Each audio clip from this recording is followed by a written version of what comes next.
নমস্কার, স্বর্গপথে চ্যানেলে আপনাকে স্বাগত। আশা করছি আপনারা সকলে খুব ভালো আছেন, সুস্থ আছেন এবং বজরে আছেন। ভিডিওটা পয়লা বৈশাখের ১৪৩২ সাল মঙ্গলবার আর ইংরাজির ১৫ই এপ্রিল ২০২৫। বছরের এই একটা দিনকেই বোধহয় আমরা ইংরাজি তারিখের থেকে বাংলা তারিখকে বেশি প্রাধান্য দিই। সে যাই হোক, ভিডিওটা শুরু করার পূর্বে আপনাদের সকলকে জানাই নববর্ষের অনেক অনেক শুভেচ্ছা ও অভিনন্দন। বড়রা আমার প্রণাম গ্রহণ করবেন এবং ছোটরা আমার ভালোবাসা নেবে। নববর্ষ প্রতিটা বাঙালির কাছে খুব কাছের একটা দিন, খুব প্রিয় একটা দিন। আমার কাছেও একই, তবে আনন্দটা অন্যদের তুলনায় একটু হলেও বেশি। এবার কি কারণে বেশি সেটাকে জানতে হলে ভিডিওটাকে দেখতে হবে। তো সেদিনকে আমি ঘুম থেকে উঠতে একটু দেরিই করে ফেলেছিলাম। দেরি বলতে ওই ৬টা ৮ মতন বেজে গিয়েছিল। তাও আবার ঘুম ভেঙেছে শঙ্খধ্বনির শব্দে। তো এভাবেই আমার পয়লা বৈশাখটা শুরু হয়েছিল। তারপর উঠে তো স্নান সেরে ঠাকুর ঘরে গিয়েছিলাম ঠাকুরদের অভিষেক করার জন্য। যেহেতু বছরের ১ম দিন তাই জন্য আমার সিংহাসনে যে সমস্ত দেবদেবী রয়েছেন তাদের অভিষেকটা একটু অন্যরকম। অন্যরকম বলতে ওই পঞ্চামৃতে অভিষেক করার চেষ্টা করেছি। তবে আমার যে সমস্ত বিগ্রহের অভিষেক করা সম্ভব তাদেরই করিয়েছি। আর যেগুলো চিত্রপট রয়েছে তাদের তো চিত্রপটের স্নান যেভাবে হয় ওইভাবে করিয়েছি। আমাদের পয়লা বৈশাখের সকালটা একটু ব্যস্ততার মধ্য দিয়েই কাটে। এবার সেই ব্যস্ততাটাও এই পূজা পার্বণ ঘিরেই। এই যেমন দেখুন না, পয়লা বৈশাখের দিন আমি আমার গোপালদের বা ভগবানের অভিষেক শুরু করার পূর্বেই আমাদের মা দুর্গার পূজা কমপ্লিট হয়ে গেছে। এবার যেহেতু ওটা খুব সকালের দিকে হয়েছে তাই জন্য ওই সময়তে আর ভিডিওটাকে করে উঠতে পারিনি। ওখানের পুজো কমপ্লিট করে নিয়ে সব গুছিয়ে নিয়ে এসে তারপর আমি ভগবানের অভিষেক শুরু করেছি। পয়লা বৈশাখের দিন তো অনেক রকম পুজো থাকে, সেইগুলো আমি আস্তে আস্তে আপনাদের সঙ্গে তুলে ধরছি। আর সেদিনকে সকালবেলাতে এই পঞ্চামৃত তৈরি করার জন্য উপকরণগুলোকে সাজিয়ে নিয়েছিলাম, তবে তৈরি করাটাকে আর আপনাদের দেখাতে পারিনি, কারণ ওই যে বললাম সেদিনকে একটু ব্যস্ত ছিলাম। আর তারপর ভগবানের একবার অভিষেক করিয়েছি ওই দুধ দই ঘি মধু শর্করা এগুলো আলাদা আলাদা করে, আর তারপরে আবার একবার পঞ্চামৃত দিয়েও মহাদেবের অভিষেক করিয়েছিলাম। চেষ্টা করলে আরো সুন্দরভাবে মহাদেবের অভিষেকটাকে করানো যেত, কিন্তু ওই যে বললাম না একটু ব্যস্ত ছিলাম তাই জন্য ওই যেটুকুনি ভগবান করিয়েছেন সেটুকুনিই করেছি আর কি। আর মহাদেব তো অল্পেই সন্তুষ্ট। আর সেদিন এই অভিষেকের ভিডিওটাকে আমার ভাগনা করে দিয়েছে বলে আমি আপনাদের সঙ্গে তুলে ধরতে পারছি, না হলে হয়তো এই ভিডিওটুকুনিও করতে পারতাম না। তো ভগবানের অভিষেক হয়ে গেছে, তারপরে আমি ভগবান শ্রীকৃষ্ণ, আমার দুই গোপাল সোনা এদেরও অভিষেক করিয়ে নিচ্ছি। আমার ভাগনা তার ছোট্ট ছোট্ট হাত দিয়ে কিছু ছোট্ট ছোট্ট ক্লিপস নিয়ে রেখেছিল, সেগুলোকেই আমি জুড়ে জুড়ে একটা বড় ভিডিও বানিয়েছি আর কি। এই যে দেখুন আমার এখন গোপালদের অভিষেক হলো।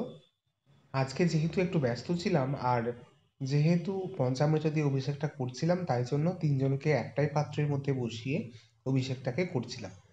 আর না হলে বছরের অন্যান্য দিনে তো নর্মাল যেভাবে একজন একজন করে অভিষেক করানো হয় সেভাবেই আমি অভিষেক করাই।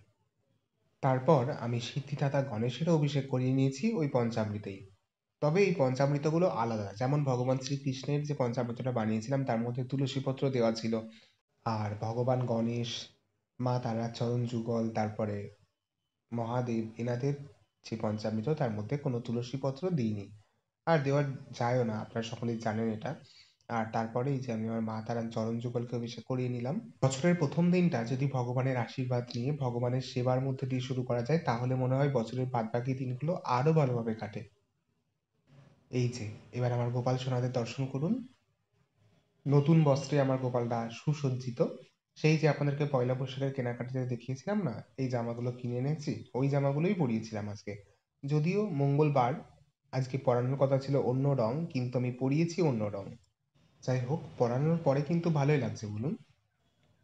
এবার দাঁড়ান, মা লক্ষ্মী মা সরস্বতী এনাদের দর্শন করায়।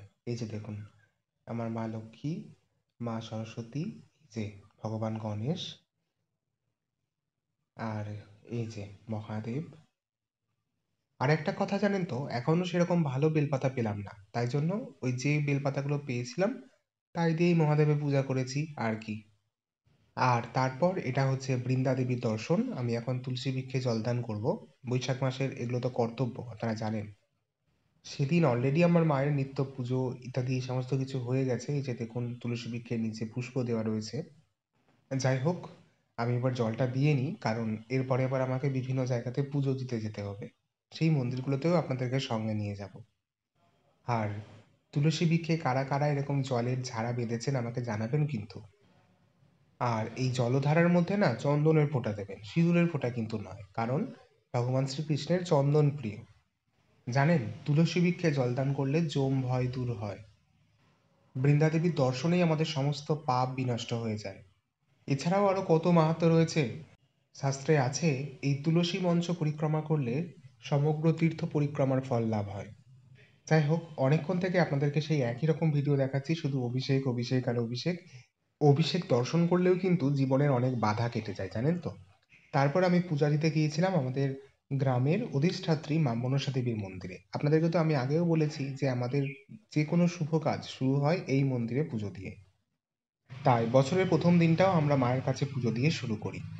আর তারপর এটা হচ্ছে শিব মন্দির। যদিও এই শিব মন্দিরটাকে ঠিক আমাদের শিব মন্দির বলা চলে না, তবে ভগবান তো সবার, তাই না বলুন? সেখানে আবার আমাদের তোমাদের কি আছে? তো সেই দিনকে মহাদেবের কাছেও পুজো দিয়েছিলাম। এই যে দেখুন পূজা হচ্ছে মহাদেবের, আর এখানে কত ভিড় আজকে পয়লা বৈশাখ বলে। এই মন্দিরে যখন পূজা হচ্ছিল তখন ওই 9:30 মতন বাজে। আর একটা গাছের নিচে হওয়ায় এখানে প্রচণ্ড হাওয়া দিচ্ছিল। তাই দাঁড়িয়ে থাকতে সেরকম কারোর কোনো অসুবিধা হয়নি। আর মহাদেবের মন্দিরের পাশেই ওই যে রয়েছে এটা আমাদের মা কালীর মন্দির। আমাদের কালী পুজোর সময়তে আমি একবার ওই মা কালীর মন্দিরে আপনাদেরকে এনেছিলাম, হয়তো আপনাদের মনেও আছে। চলুন এবার এখানে পুজোটা হয়ে গেলে মায়ের কাছে পূজা দিতে যাব। এই যে এটা হচ্ছে আমাদের গ্রামের মায়ের মন্দির। আমাদের এখানে মায়ের কোনো বিগ্রহ নেই, এ তো আমি আগেও আপনাদেরকে বলেছি। চিত্রপটে এখানে মায়ের নিত্য পুজো হয়। ঘরের ভেতরে যেহেতু খুব একটা আলো ছিল না, তাই জন্য ঠিক বুঝতে পারছেন না, কিন্তু একটু ভালোভাবে দেখলে হয়তো মায়ের বিগ্রহটাকে আপনারা বুঝতে পারবেন। দক্ষিণাকালীর যে আলেখ্য আমরা সচরাচর দেখে থাকি, সেই আলেখ্যই এখানে ছিল মায়ের। আর এই যে এখানটাতে বলি হয় পূজার সময়তে,